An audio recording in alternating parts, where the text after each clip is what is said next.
Basken Cathri.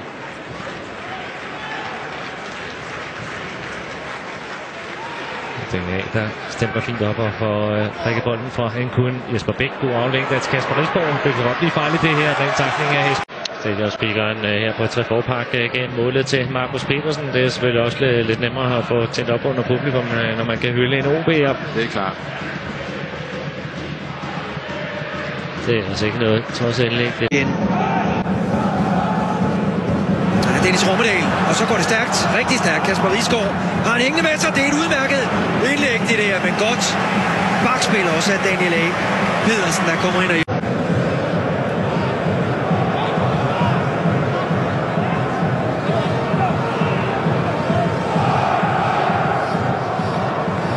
Ja, de kan ikke finde rummene længere, Silkeborg.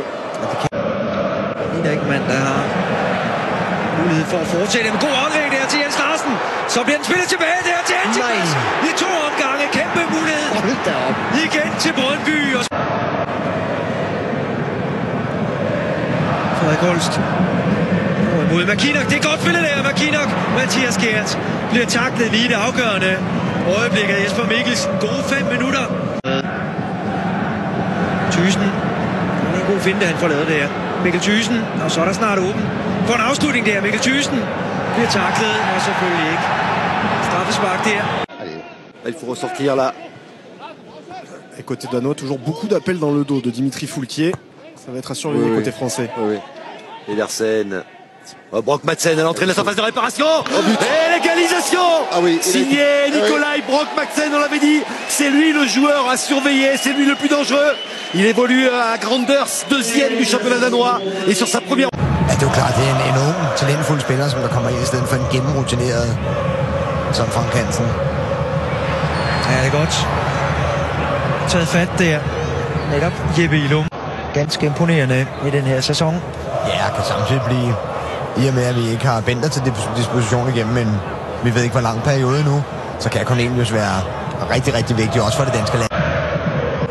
Cesar Santin. Åbning over til Bolaños. Bolaños får den fat ind foran, og så lå han og så lurer derovre. Andreas. Brøndby og Silkeborg, der har de skåret flere mål til sammen. De to, end de klubber har. Det er stærkt.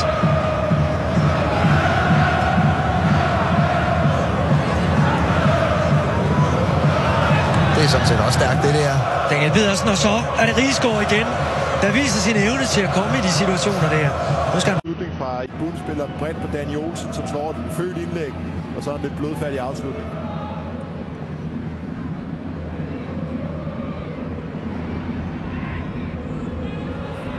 Daniel Pedersen prøver at tage chancen. Sikke